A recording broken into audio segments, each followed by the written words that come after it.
Efforts to end the Hikbalahap rebellion began during Elpidio Quirino's term, 130. However, it was only during Ramon Magsaysay's presidency that the movement was suppressed.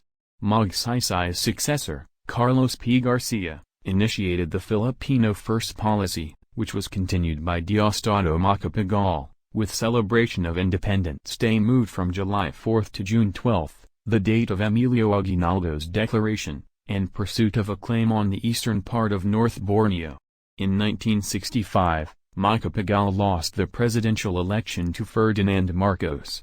Early in his presidency, Marcos initiated numerous infrastructure projects but, together with his wife Imelda, was accused of corruption and embezzling billions of dollars in public funds. Nearing the end of his term, Marcos declared martial law on September 21, 1972.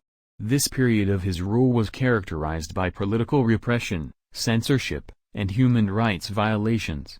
On August 21, 1983, Marcos' chief rival, opposition leader Benigno Aquino Jr., was assassinated on the tarmac at Manila International Airport.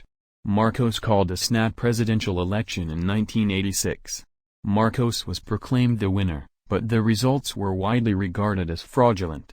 The resulting protests led to the People Power Revolution, which forced Marcos and his allies to flee to Hawaii, and Aquino's widow, Corazon Aquino, was installed as president. The return of democracy and government reforms beginning in 1986 were hampered by national debt, government corruption, and coup attempts.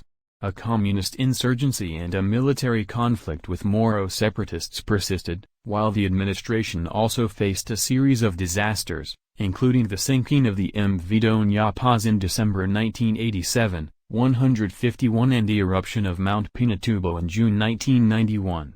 Aquino was succeeded by Fidel V. Ramos, whose economic performance, at 3.6 growth rate, was overshadowed by the onset of the 1997 Asian financial crisis.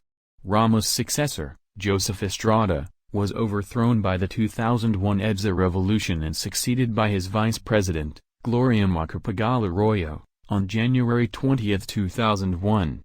Arroyo's 9-year administration was marked by economic growth but was tainted by corruption and political scandals.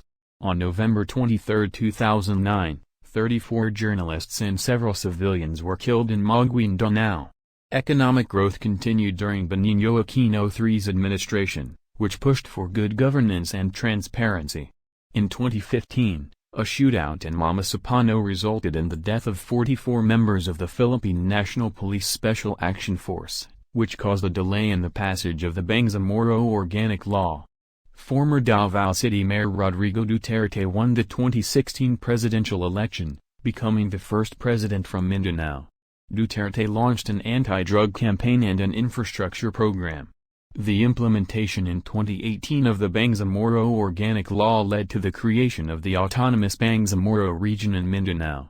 In early 2020, the COVID-19 pandemic reached the country, causing the gross domestic product to shrink by 9.5%. The country's worst annual economic performance since records began in 1947.